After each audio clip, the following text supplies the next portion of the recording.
The 4 reasons you should not get a virtual assistant. I can't afford it. Seriously, us business people, we don't say we can't afford things. We just look at, well, what is the return on investment? A virtual assistant in the vast majority of business can have a huge ROI. Just think of all those things that they could take off your plate, all those things that you are, wasting your time on at the moment, when you could be doing other things like producing beautiful videos or other things for your business or lazing around on your hammock. So it's not about whether you can afford it. It's about what the return on investment is. I don't have enough to delegate. So some business owners go, oh, I don't have enough to delegate to a virtual assistant.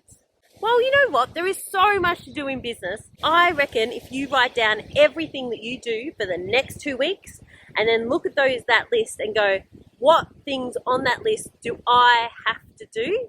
There are plenty of other things that your virtual assistant could do. You know what? I've got experience. I've had people say that to me, and within 10 minutes of talking to me, their brain is exploding with the ideas of all the things they could get support around with a virtual assistant. And if you need support to see the possibilities for yourself, grab the book that Maureen wrote, What a Virtual Assistant Can Do For You. It has a whole heap of things that they can do, and it also has the strategies behind it as well to get you started. So there are plenty of things that you could delegate to a virtual assistant.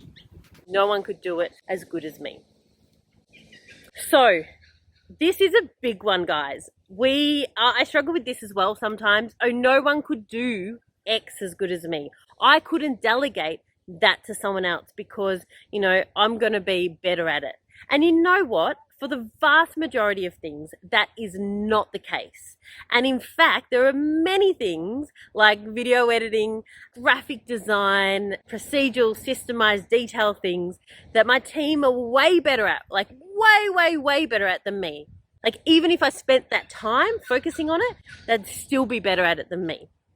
Now, I do acknowledge that there are some things that you are awesome at, and maybe your virtual assistant can't be as good at it as you. Maybe that's your special genius.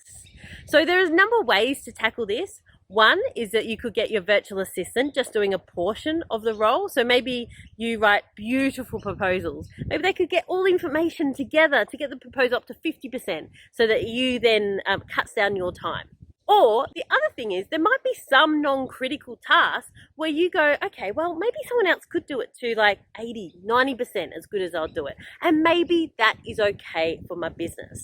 Because the reality is, even though you are pretty awesome, I'm sure, there's only so much that you can do before you start drowning. I am too busy. So the ironic thing I hear business owners say, and I must confess, I've said it to myself before, I am too busy to delegate this. I am too busy to get support. And although I am sure that you are busy and you're not making this up, reality is that you need to find a way to make this happen.